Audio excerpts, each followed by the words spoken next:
training camp continues at Griffith Stadium in Saskatoon, and Dave Thomas and Luc Mullinder were there today. But as we find out, it was a shortened practice today. Gents, is there any story behind this? Did things get cut short because of an incident, or was this a planned situation all along? No, it was a plan. It was a revised plan. Like about midweek, the Roughriders liked where they were at, so they decided that they were going to go ahead and have an abbreviated walkthrough today. But I was talking with you, Luke, if we were surprised, because a year ago at this time, the Roughriders were planning and preparing for their first preseason game. That's not the case this year with the schedule. So I said, like, is this out of the norm to have a walkthrough in the middle of training camp? But you said it's not. It's fine. Yeah, no, you've got a practice coming up. Rider Fan Day is always a big deal for Rider Nation, right? But it's also a chance, especially when you have your first exhibition game that's still a week away. It's still a chance to get through and put yourself in a lot of situational football type scenarios. So I think that in order to do that, because you want to get the best evaluation possible for the guys, you want to treat it as close to an exhibition game as possible. So I wouldn't be surprised to see some sticks out there on Saturday. I wouldn't be surprised to see some refs. Wouldn't be surprised to see them going through all the specials. You saw them today, making sure that everybody knew where they were on the depth chart, on the kick returns, punt returns, and stuff. Because you don't want to get cut just because you weren't actually out on the field when you were supposed to be.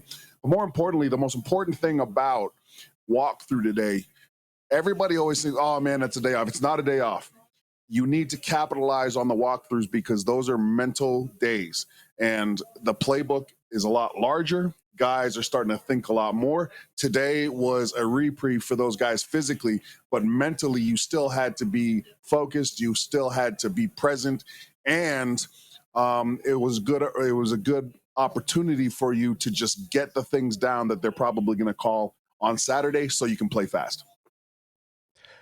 So, Luke, in a situation like this, if they're off the field, are they in meeting rooms for the rest of the day with the position coaches going over the playbook on the iPad and running assignments and all that so everybody is crisp tomorrow? Yeah, absolutely. I think that there's so much football to watch when you look at Sunday through to Thursday that they'll have a ton to go over. They might install a couple plays here and there, right? But I don't think they'll call those plays at any sort of rotational sort of capacity. I think that the plays that they have up to Thursday, those will be the ones that they rep on Saturday. But yeah, this is just because it was a walkthrough does not mean that it was the day off for camp. You still got your meetings, still got to take care of your body, still got to eat right, and be ready to go on Saturday because, again, you're always evaluating, right? This is the longest, most arduous job interview in the world because it never stops. Dave, you had a chance to catch up with Coach Mace today, and Curtis or Colson and Al, if we have those ready to go, those Mace clips. What's the first one here that we're going to get into with Mace? Well, after the workout, again, kind of put to him that this is his second training camp, right? So as mentioned that a year ago at this time, we were preparing for a preseason game. That's not the case this go round. So I asked about if year over year, he's where he expected that this group might be. You know, for the guys returning, just, you know, we kind of hit the ground running with the playbook. They kind of had a full understanding, and it's just really about onboarding the new blood. So now, you know, you can have a call, for example, that we had the same call potentially last year about how they communicated, how they make it look, how crisp it is, the details of it. You know, we're light years ahead of where we were last year at this point. So it's been a pleasure. And yeah, man, I'm pleased with it. So pleased with where they're at. And of course, Coach Mace, he's talked about how pleased he's been all the way through camp. And so we even asked him to go further. So if you've been pleased, can you pick out a highlight from training camp thus far? The compete level, man.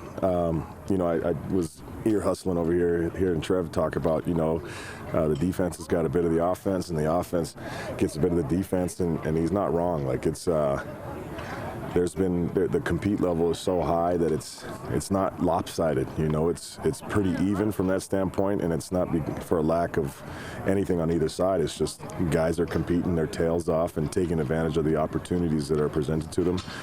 So I'd say the compete I've just been so happy with. So liking the compete, right? But now this is where Luke can take us inside the dressing room in just a minute, because the next question is, we've heard about installation. You talked about it, right? Installing more of the playbook. So that's preparation for the season. But obviously there's still an evaluation component that has to happen with training camp, because that's the nature of the beast. So what percentage is evaluation and what percentage is preparation? That's what we asked Coach Mays. It's full go on both. For us as coaches, after practice, we'll go and evaluate the film, and we're looking at the evaluation of the players from that standpoint, and then we transition right into the install, and it's full go on that as well. So part of the evaluation is the install, to seeing how much the guys can retain and also execute. When bullets are flying. So it's the mental game is important to us. And again, you guys are gonna get tired of me, but I'm just pleased with everybody that's. So the question then is there a weighted scale when it comes to evaluation? Is one portion more important than the other? Coach says that everything is being evaluated from the way you handle yourself to what you do on the field. So is something more important than the other? It's funny. You want to say yes to that, but no. To quote the old 96er, Scott Schultz, it's all part of it, right? And Coach Mace isn't lying when he says, we're always evaluating. I mean, to the way that you carry yourself waiting for food, to the way you treat the people at the U of S, to the way you treat the trainers, to the way you treat guys like Gordy Gilroy, the hardest working man in showbiz, right? That all plays into, because one of the things that I know, especially with J.O., right, Jeremy O'Day, one of the things that Jeremy O'Day wants to establish, especially culture-wise, he wants good people here. He wants high character players, not just highly talented players. So I think that when you're on campus, when you're outside of your dorm room, you got to be on all the time, right?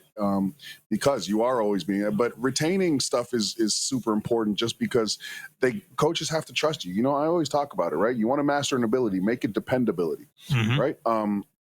The coaches have to know that you're going to know where you're going to line, where you need to line up. You're going to do what the play's asking you to do, and you're going to make the play. They have to be able to trust you.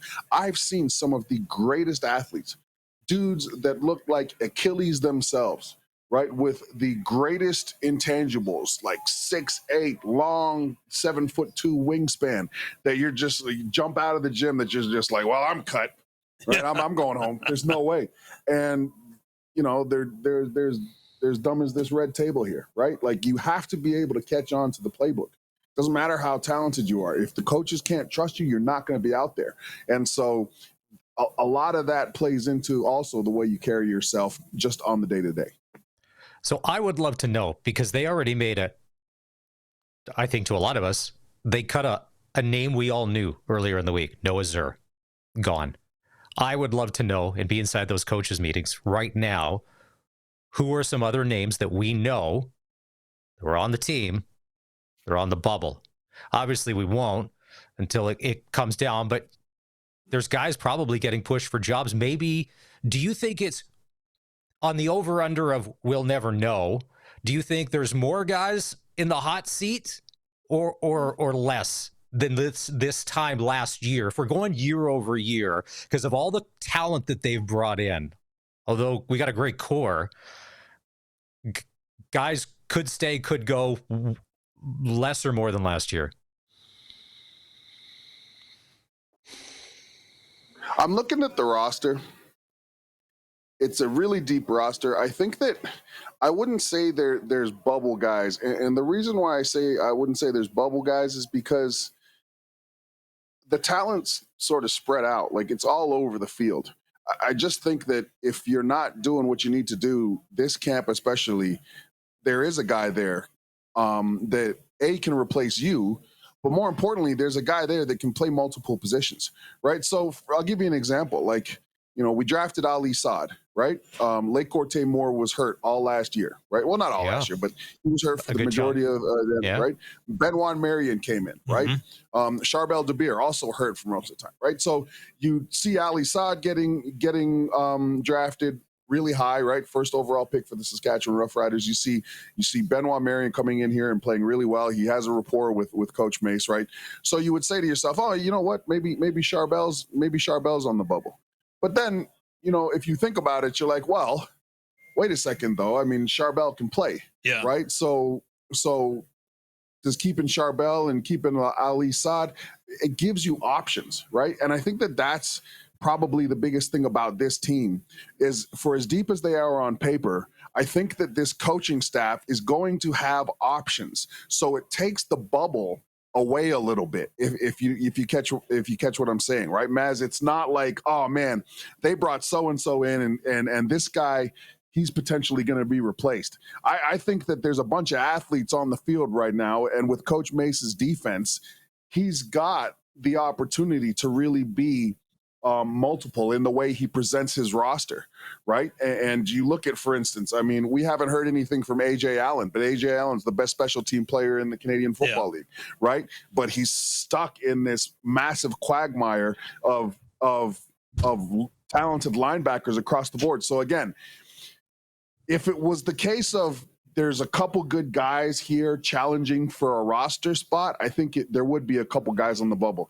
I just think that this is a really deep team in camp right now, and if you have a couple bad days in a row, that's not gonna be a good look, because I think not only is there a guy that they can replace you with, there's also a couple guys there that they can swing the whole sort of depth chart around, if that makes sense. Now, I did receive some breaking news just before we went on the air. I'll get to that in a moment, but I do want to throw two verbs at you: loyalty and trust.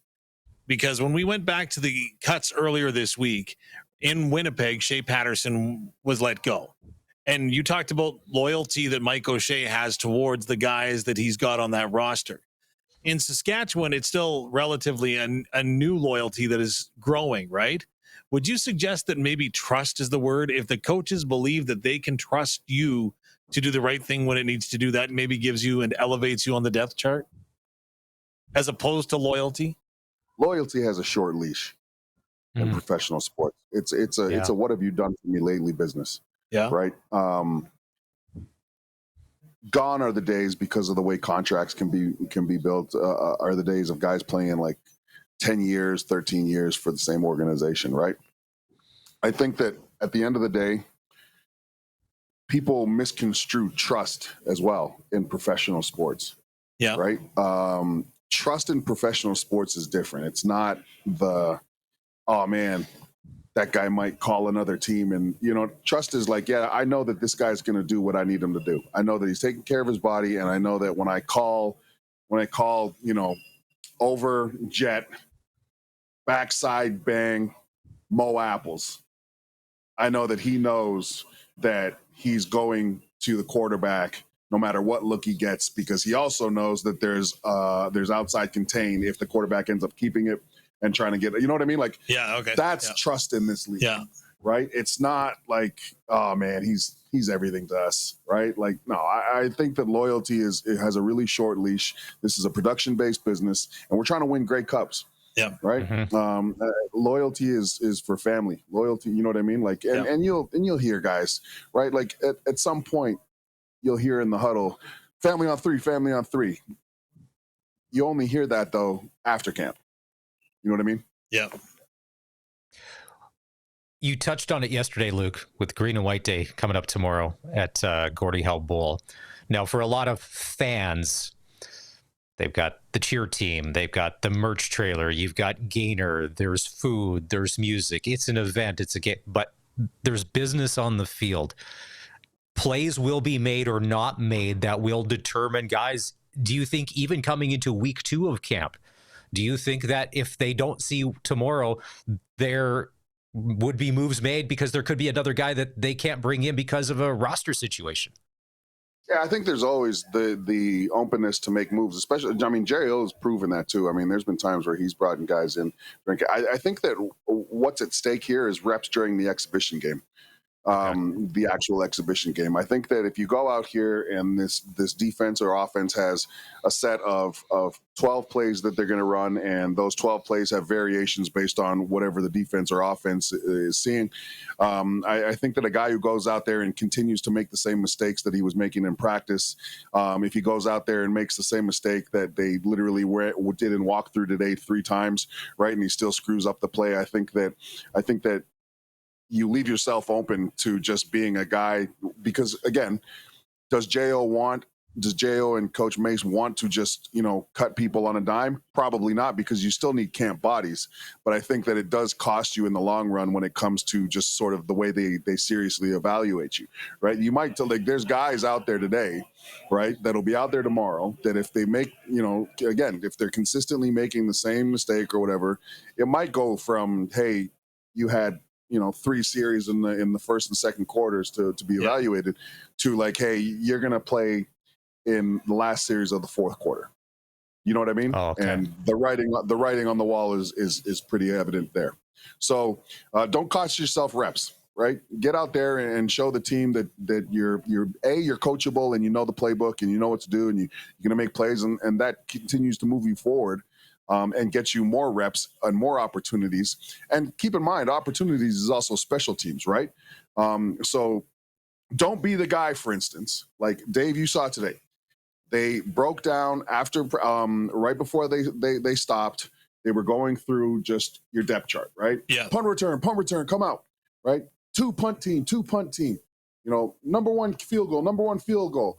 And then you'll go through a couple of 77's down, right? Oh, yeah. Here comes 77. Kicker's down, right? Okay, here comes the right. Like on Saturday, the worst thing that you can do is A, screw up offensively and defensively, but B, have the coach have to find you on special teams. Yeah. If the coach has to come and find you on special teams, that's gonna be a problem. I mean, we've already, right? So.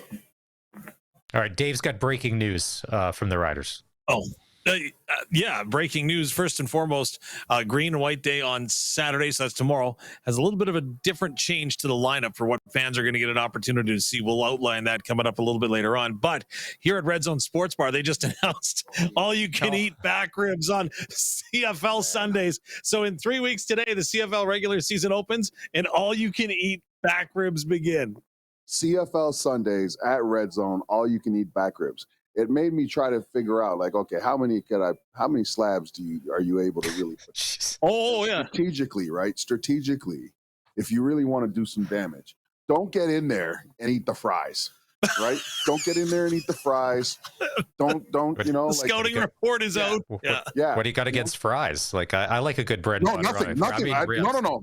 Oh, dude, I don't have anything. I love French fries, but if it's all you can eat back ribs, do not take capacity away, right? And space away in your stomach for the fries. Yeah. They're going to throw all the fries they can at you, but you want to save room for the good stuff. Maybe we'll have to get Colson to change the Twitter poll. In an all-you-can-eat back rib situation, how many racks of ribs could you eat at one sitting? Like Montana's does that, right? Like what Montana's does is they used to have the all-you-can-eat ribs, but they'll throw tons of cornbread at you, and so you're filling up on the Chiefs stuff, and they're saving on the other side with the premium meat. Yeah, Red Zone, it's an incredible deal. Dave and I realized that there's not a lot of Sunday games on the Rider schedule, so we could probably just divert the Rider plane when we're coming back on a Saturday to Saskatoon and just come in here for breakfast or lunch and dinner.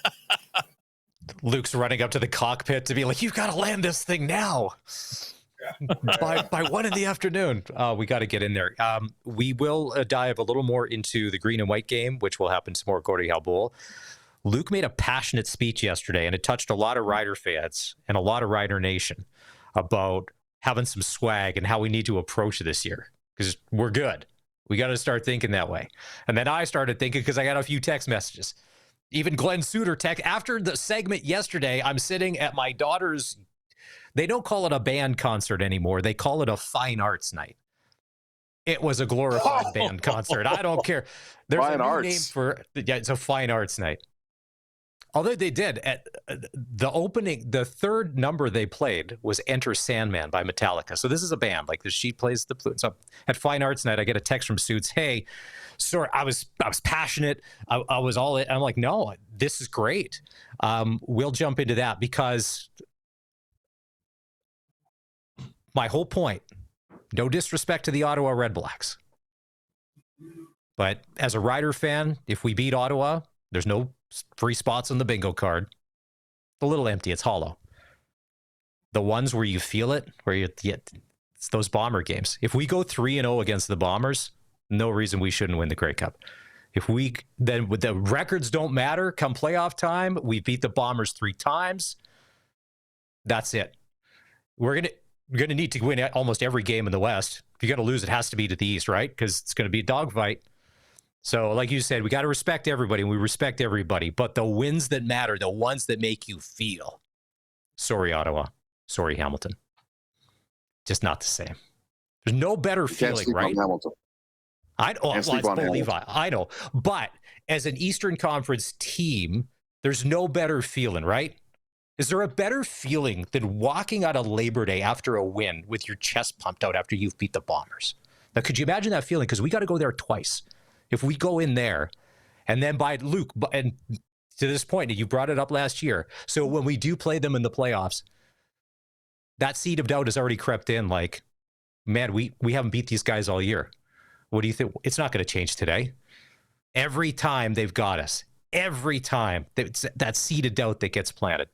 Those are the wins that, if we're 3-0 against the Bombers this year, I'd say the Grey Cup's ours. And I 100% agree with you. You were there in February. I was there March 15th, about 7:30 last night at the Fine Arts Night, while Metallica's Enter Sandman was playing by the full Grade 8 concert band.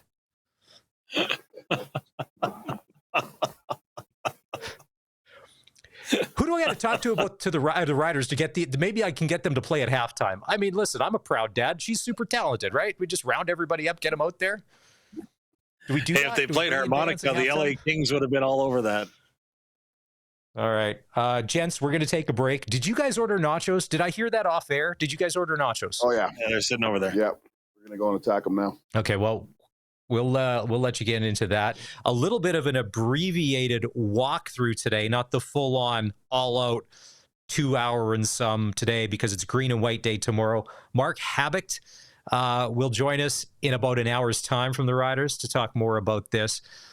But one of the most intriguing things is Trevor Harris, the quarterback, Jack Cohn, the quarterback, coming back, but in the middle, you've got a Tommy Stevens and a Jake Mayer. So a lot of change in that quarterback room, and we're curious.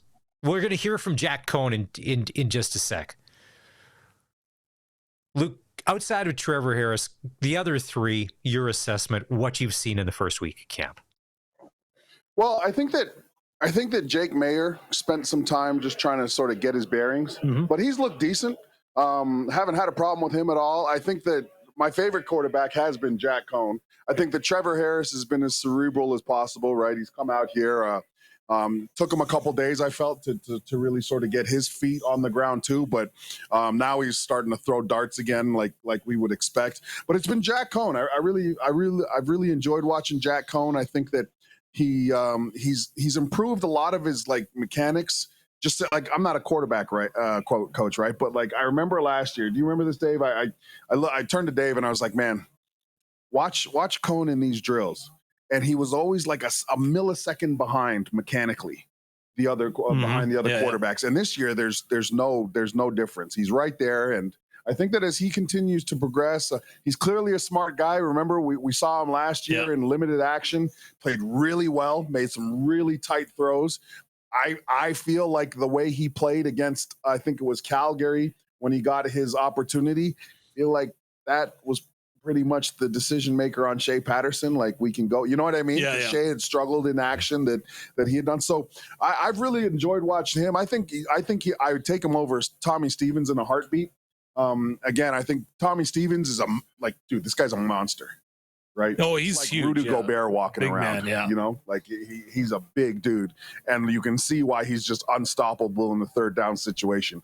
But in my mind, I'm like, you know, Do you keep a quarterback around just for third down? Now, the shining light here, or the positive, like this team has kept 4 quarterbacks before, so there might not be any decision on the 4 quarterbacks they have in here. I've really enjoyed watching Jack Cohn get better. What I thought was intriguing for me is, of course, the Saskatchewan Roughriders went out and got Jake Maier, right? They made the trade for them. So obviously there was an investment in ensuring that he was coming to Riderville, and the familiarity with Mark Mueller that him and both Tommy Stevens had, while not maybe formally working within his offense, they worked with him. So there was that familiarity that was already built in. And I wondered how that was going to translate very early in camp if Jake Maier and Tommy Stevens would leapfrog up, right? But I'm not suggesting that they've fallen or stumbled in any way.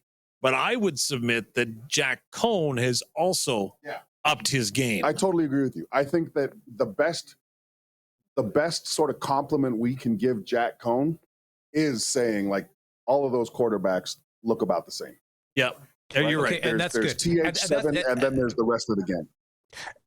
Exactly. And as a fan, that makes me feel better going, okay, so you've got Trevor Harris, obviously 1. 2, probably Maier, but Stevens, because he's coming out of whatever anybody wants to say about Dickinson and Huff, they're a quarterback factory, and they have been for 2 decades. You can't take that away. But the fact No.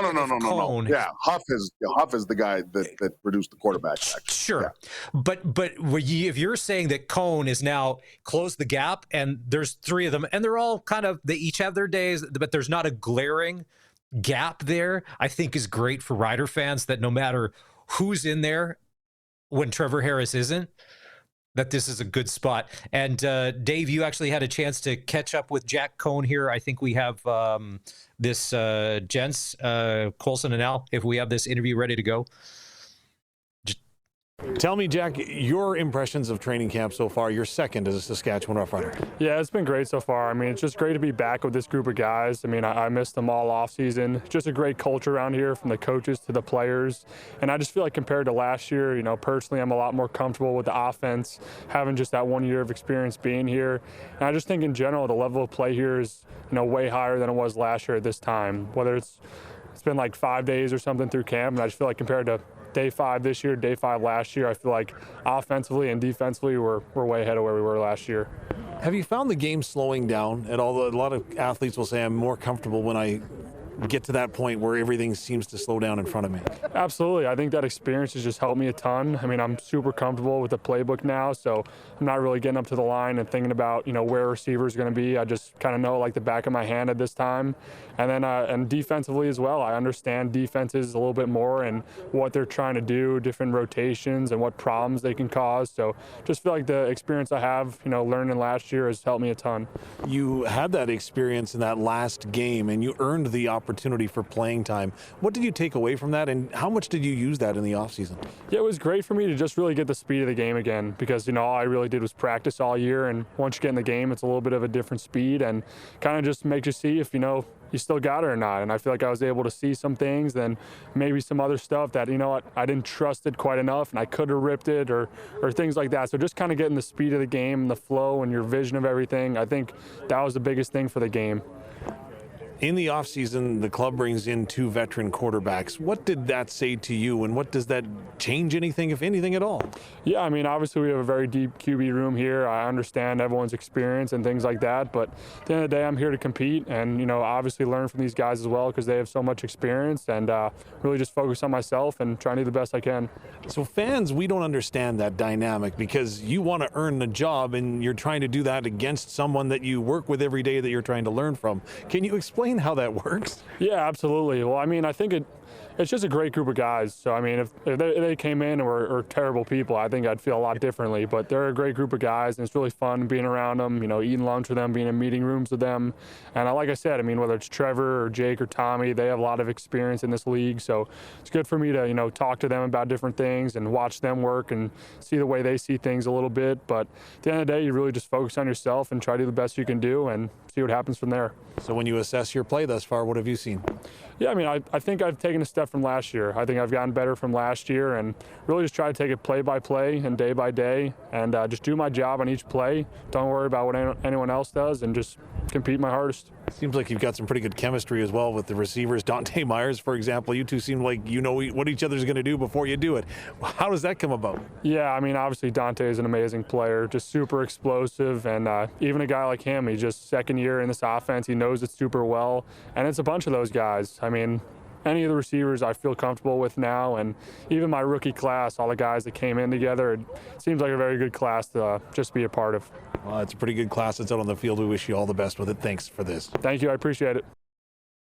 That's Jack Cohen in conversation at training camp. He mentioned Dante Myers. And Luke, I noticed that you did one of your car conversations, which to me was one of the best parts of training camp. You do a really good job of that. So there's Dante Myers, because we don't know a lot about him. I mean, we saw him come on and flash in training camp last year, well in the preseason, then gets hurt, eventually makes his way onto the roster, gets hurt again. So who is this kid? Like, where is he from? What's he about? What do you like about him? Dante Myers, I asked him today on Car Convos, actually. I said, if there was a movie that was made about your life, you know, like, what would it be called? And he said it would be called Undersized. Yeah. And I think he plays with a chip on his shoulder. We were talking a little bit about sort of his career and being kind of counted out because of his size. You know, I'm not saying he's the next Weston Dressler, but it was a similar sort of deal, right? Small guy. But I think the biggest difference, and especially the reason why he's sticking out in camp, is his knowledge of the game right now, right? He's playing fast, and you only play fast when you're not thinking out there. And when the reason you're not thinking in training camp is because you know everything that you need to be doing, everywhere you're supposed to be going, you know the plays in and out. So that's been a big difference for him. I think that you can tell this is a year two guy that's ready to dominate, and hopefully he does, because this team needs a guy of his skill set, with Sean Bain not being around for a stretch. And there's definitely been some chemistry between Dante and Jack Cohen. And if I go back to that conversation for a moment, one thing struck me as soon as he said it to me. I heard it again, and now I've heard it again. And that one thing is he was alluding to that game against Calgary, where he wanted to go out there and see if he still had it. Like, how difficult would that have been, you know, for a guy that, you know, he was at Notre Dame. Like, he played a lot of high top end football, to say that I had to go see if I still had it. That is the NFL CFL journey in a nutshell. Is you come out of college and you're one of the best players on your team in college. Every single guy on the Riders training camp roster right now was the guy at his school. Every single guy. It's why I hate when people are like, "Oh man, he's no good," and this guy's no. That guy was literally one of the best players on his team. Otherwise, he wouldn't have been here. He was the guy. So you go from being the guy to coming out and being in a whole locker room, 100 top guys, right? And a lot of them play your position. And in order to get a solid roster spot, you just have to sit there and wait for your opportunity, your window to open. And the window only opens a little bit when it does open. It cracks open. You have to be willing to kick that thing open, and you have to then fend off everybody that also wants to jump through that window with you. Mm-hmm. Right? That's pro football in a nutshell. That's why I say all these reps are a bar of gold, because you really don't know when your opportunity is going to hit. It may be because of injury. It may be because they need a different they just throw you out there. Hey, we need the next. Get out there, and all of a sudden you don't know what you're doing, but you go and make a jump ball and then they oh, you know what? We need to look at this guy a little bit closer, right? Like, you never know where your opportunity is, and sometimes you got to wait, especially the quarterback. Sometimes you got to sit there and wait for your opportunity, and the more you wait, the less you're playing. Right? You look at Nathan Rourke, for instance, right? Yeah. He went down the NFL. One of the things that we were saying is he's not going to just come to the CFL again and light it up. He really hasn't taken any meaningful snaps in the last 2 years, right? So you're a quarterback and you're waiting for this opportunity. And while you're waiting, you're not getting any reps. And that's why I think that comment comes out. Man, I wanted to see if I still had it again, because waiting for the opportunity is a lot different than just being on the team, and right. Yeah. So, yeah. And sorry, Maz, just to complete the thought on that entire process, you notice there was no excuse, because if you go back to that game last year against Calgary, let's look at the preparation week, because the Roughriders still had an opportunity to finish first in the West, right? And so that week of preparation, Trevor Harris took first team reps. Second team reps were split between Jack Cohn and Shea Patterson. And the anticipation, I would have assumed with the way that the reps were split, was that Shea Patterson was going to get the first half if Trevor Harris wasn't playing.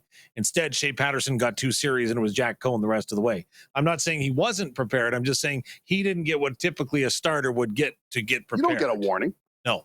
You don't get someone tapping you in the shoulder and being like, hey, by the way, a couple games from now, it's going to be your time. Nobody says that. You just listen, you're one injury away. You're one play away from having to be there and be a difference maker. But on the other side of that too, I remember one of the greatest thing I ever did in my career was I read this book called Mind Gym. Athletes, if you're out there and you're readers, even if you're not a reader, go get this book called Mind Gym. The author escapes me at the moment, but it basically taught me how to actually truly look at the things that I could control, right? And it goes the other way too. I remember hearing young guys, especially in camp, being like, "Oh man, I only got 5 plays this scrimmage, or I only got 3 plays," and my mindset had flipped by then. And I remember stopping one of the guys and being like, "Well, if you got 5 plays, is that the way you looked at them? Right? Did you really sit there and bitch about the only getting 5 plays, or were those 5 plays the greatest 5 plays that this coaching staff has ever seen from your film?" Were those 5 plays just plays that made you absolutely untouchable? Or did you sit there and be like, man, I'm not playing as much as I want to the whole time? Did you take 5 reps being like, I'm not getting the ball? Or did you explode off the line of scrimmage? What did you do? Yeah. Right. And that's why I was glad but that's the situation. That's pro football. You never know when you're going to get the opportunity. Sometimes your opportunity is going to be 30 reps. Sometimes it's going to be 2 reps. What did you do with it? To put a bow on the quarterback conversation, out of the 4, who has the strongest arm? Is it Mayer? That's a good question. Question. I haven't really seen. I don't think either. It's got, first of all, the sheer size and length of Tommy Stevens. It's got to be Tommy Stevens. Like, physically, I find it would be impossible for it not to be Tommy Stevens.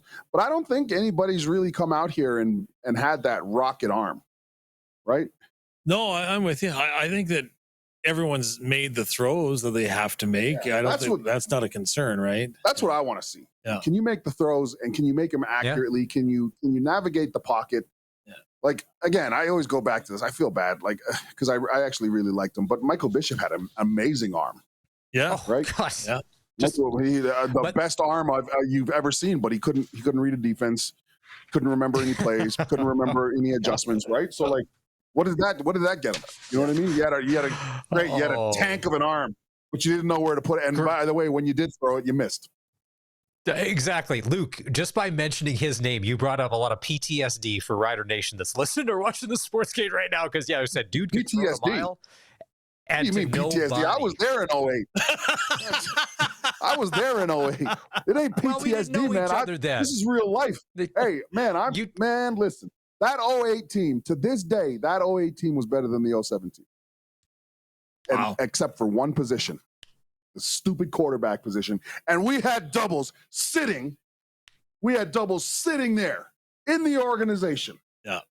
And we went with Michael Bishop in the playoff game. And I had to sit there in the warm-up and listen to the BC DBs frolicking around while they were warming up and just yelling at us, he's just going to throw it to us. We're just going to sit there and wait for him to throw it to us. And what did he do? He threw it to him. Nice. All right. Spoiler alert. Spoiler alert. This team that was better than our 07 championship team lost that game because of one position when we had doubles sitting there. I get pretty mad about this. Okay, this is the best part. This is the best part about Luke is because sometimes we peel back a few layers and out comes the passion. So we like it. We got it yesterday. We got it today. And I think we're in on something. We'll continue that conversation. Dave Thomas, voice of the Saskatchewan Roughriders, is live at the Red Zone Sports Bar in Saskatoon as training camp continues. Tomorrow's Green and White Day. And we'll go there now. Mark Habicht is joining us. Now, Mark is...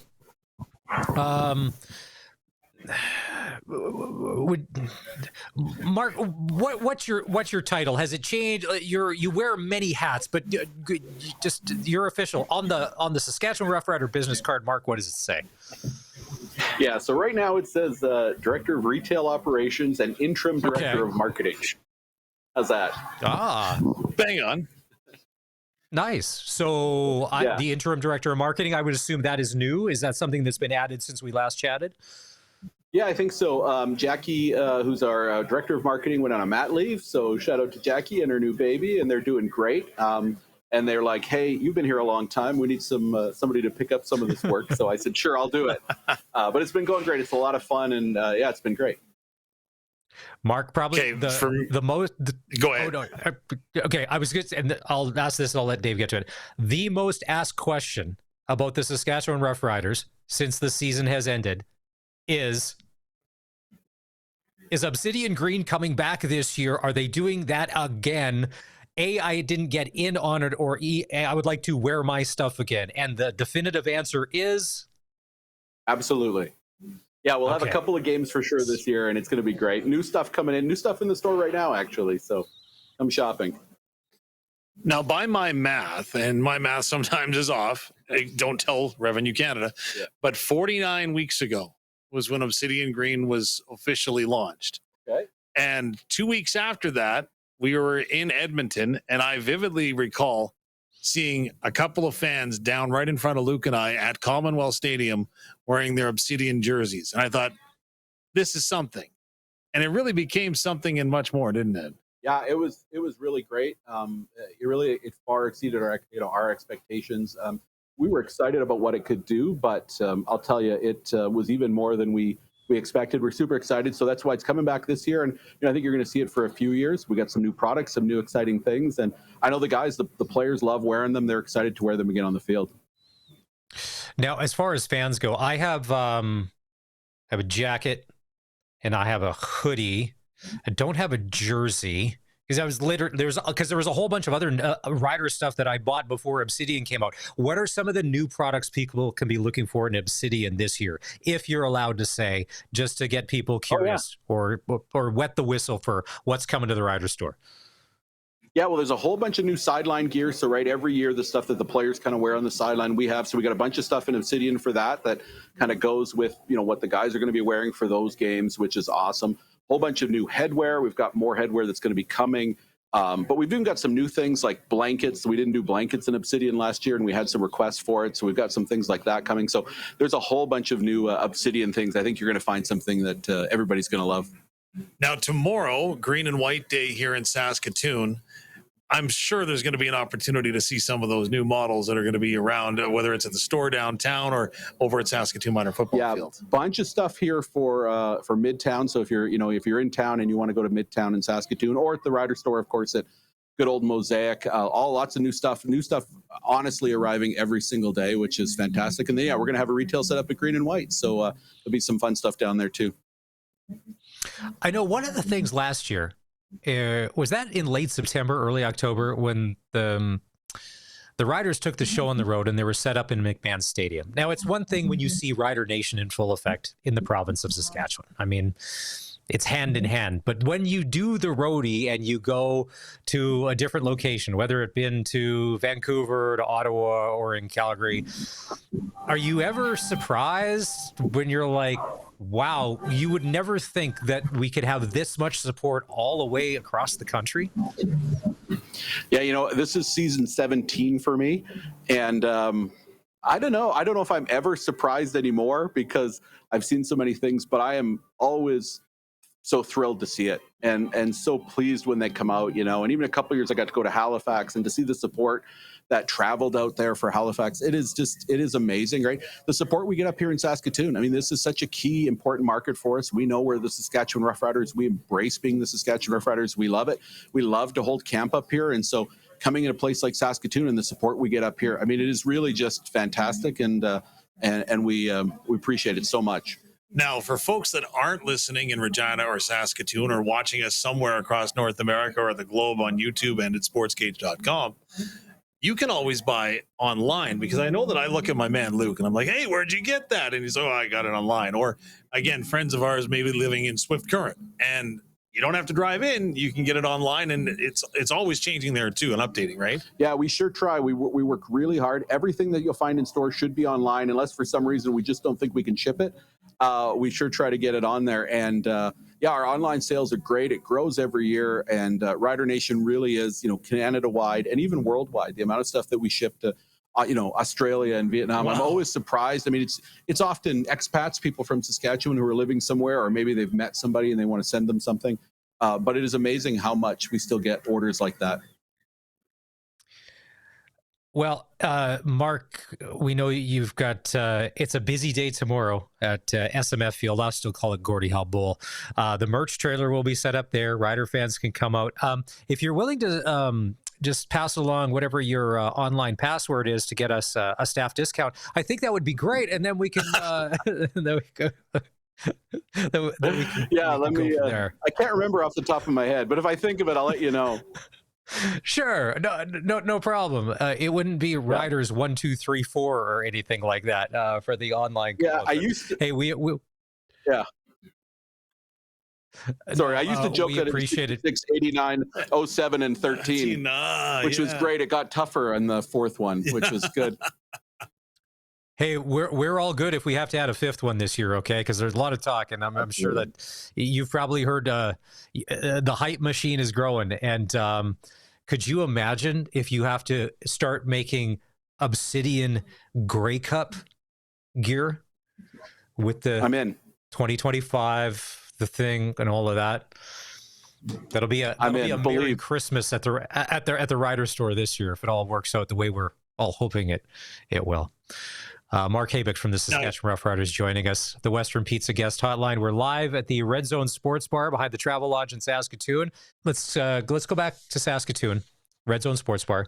Mark Habicht from the Saskatchewan Roughriders, the guy responsible for Obsidian Green. But basically, I think it's safe to say, Dave Thomas. Listen, if we're handing out trophies, oh hey Mark, have I told you about my brilliant idea? If there's the don't go there. No, for 2 decades. There's the Stampede Bowl in Calgary. I had said to Craig Reynolds, probably know him, a few weeks ago, what about if we need a gimmick game, your department could probably do up a real nice fake type trophy, the Pilsner Cup. We don't know who we'd play it for each year, but that's our fake game, and the trophy that would be handed out afterwards is the Pilsner Cup. I like it. I'll talk to Craig. We'll get this happening. I don't know. It's not a bad idea. Wow. Okay. It's not a bad idea. Our friends at Molson will like it. Yeah. Turn off Dave's mic, please. Mark, keep going. Yes, keep going. Okay, hold on.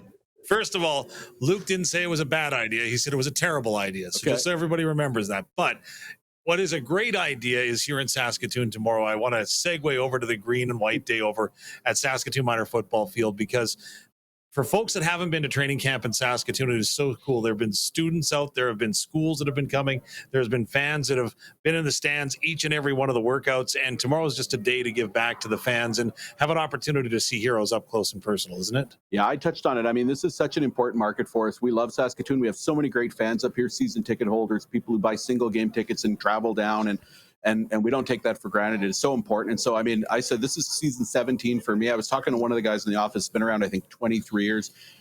We've been doing green and white games in Saskatoon as long as he can remember. So this is a tradition, right? And, we talked about the Grey Cup. For me, the start of the season is green and white game, and then it starts in Saskatoon, and then it ends, hopefully it's going to end this year in Winnipeg holding that cup, but it is such an important part of it. So, very excited about green and white game and excited to do that again. And it's an opportunity to have fans come out, and there is something for everyone, right? There really is, yeah. So the key takeaway for today is if you remember one thing, 1 o'clock tomorrow is when the gates open. You can come in. We've got kind of a Rider fan, a State of the Nation, State of Rider Nation, we call it. And people can come and they can hear right from Craig. Some other people will be there talking. Jail, I think, will be there.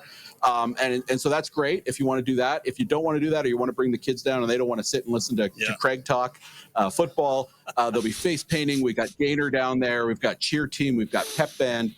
So there's lots of stuff. There'll be some games down there. There'll be the stores we talked about. So lots of things to do. And then the great part is the team comes out. Team's going to come out, bring them out, do a little stretch, do a little scrimmage, and then even maybe some opportunity to catch a couple of autographs. So it's really a full day. It's going to, like I said, start at 1 o'clock, but it's going to go all the way till probably about 5 o'clock, and lots of things to do, lots of fun to do. And if I was a betting person, which I'm not, but if I was a betting person, I would suggest the last Rough Rider off the field will be Kean Schaefer-Baker. That's probably true. Yeah, that's probably true. I will say people ask me this all the time. He's our number one selling jersey. Is he? Okay. Absolutely. And it's by quite a bit. And people love him. And also he loves the fans. So he loves to hang out. He loves to sign autographs, as you know. And so I would say it's a pretty good bet. And I just got a text, and I'm going to put it right to you because I know the answer, but okay. How much does it cost to get in? Nothing. It's free.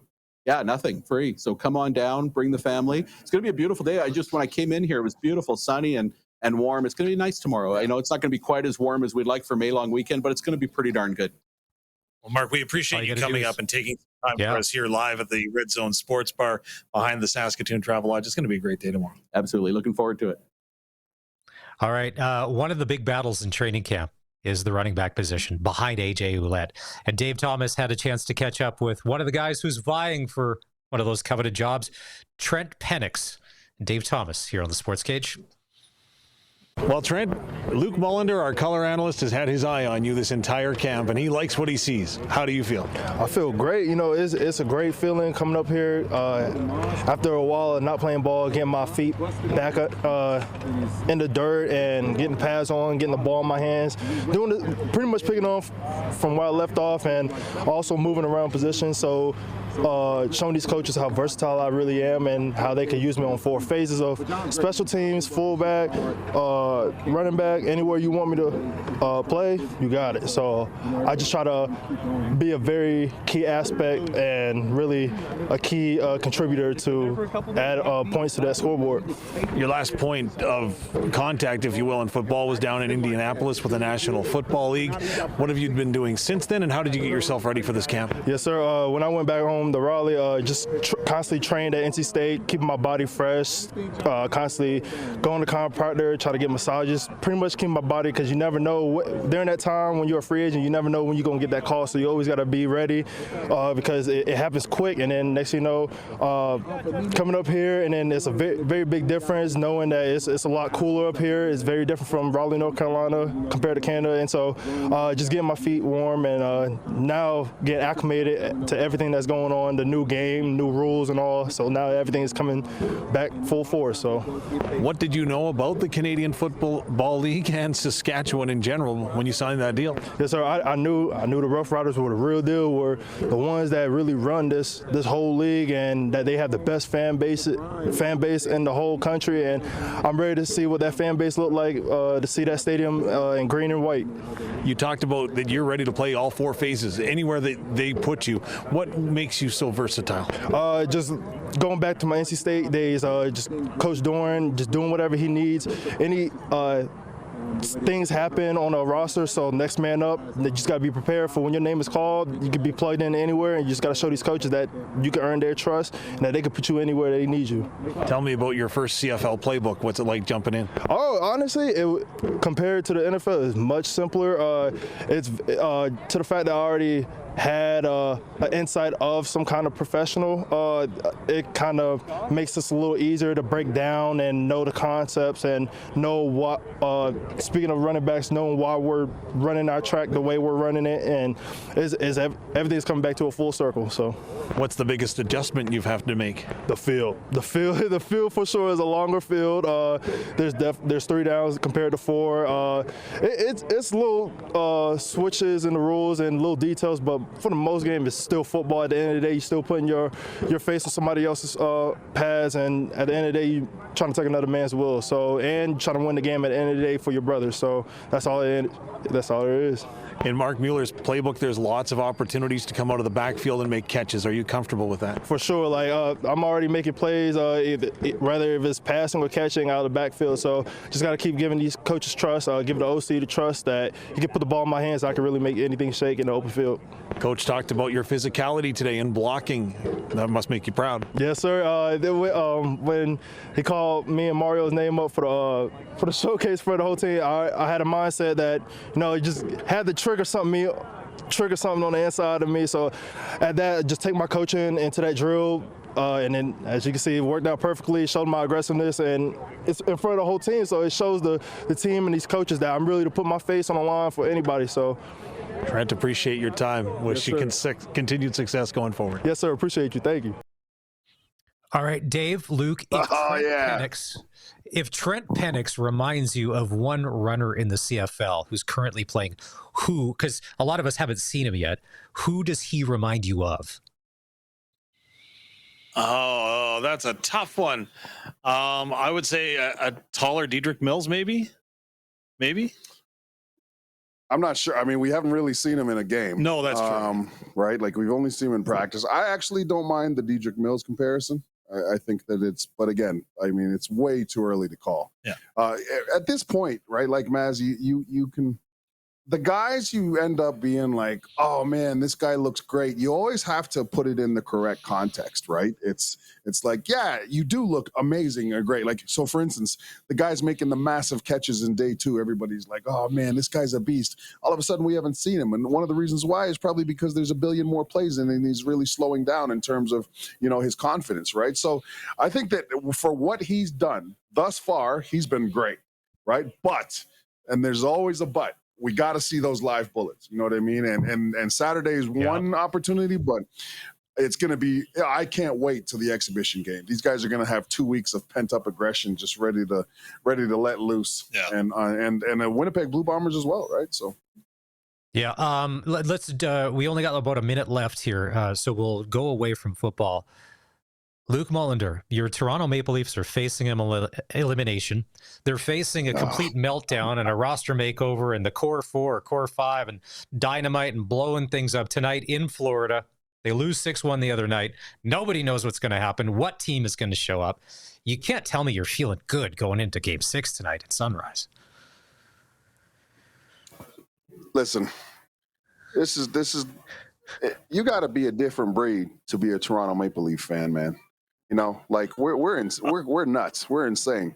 I know. I'm a Saskatchewan Roughrider fan. You don't have to tell me about being crazed about your team. We will put our life or our fandom on the line for the Leafs every year, and it will always be our year. And they'll find a way to let us down. So, again, it's context, right? Right now, Trent Penix is great, and you know what? In the regular season, the Leafs are going to win the cup. And then we get to the playoffs, and the real Leafs show up. I just think that if things are going to get adjusted, like the guys who want to play, those are the guys who should have the letters on the jersey. So right now, Nylander is my guy for the seat, right? Yeah. Barney just texted me, by the way. I like even guys like Domi, man. They're out there grinding. Wow. Meantime, the highest paid player in the world, and the 2 other clowns or just minus $1 billion. Anyways, the Austin Matthews fan club at the Red Zone Sports Bar in Saskatoon. And in 24 minutes, the clown show will have a face-off, and you can come and see those clowns play in Sunrise. I know that you have dinner on the line with Barney, including appetizers, which I don't know if that was the linchpin of putting this through. And I'm like, depending, I'm like, and then my one question is, are you splitting an appetizer between the 2 of you, or does you each get a separate one? No, absolutely not, man. Yeah, no. Listen, I am a guy. The one thing about me is I'm going to be true to my word, and what he wants to eat that night, that's what he's going to get. That's all right.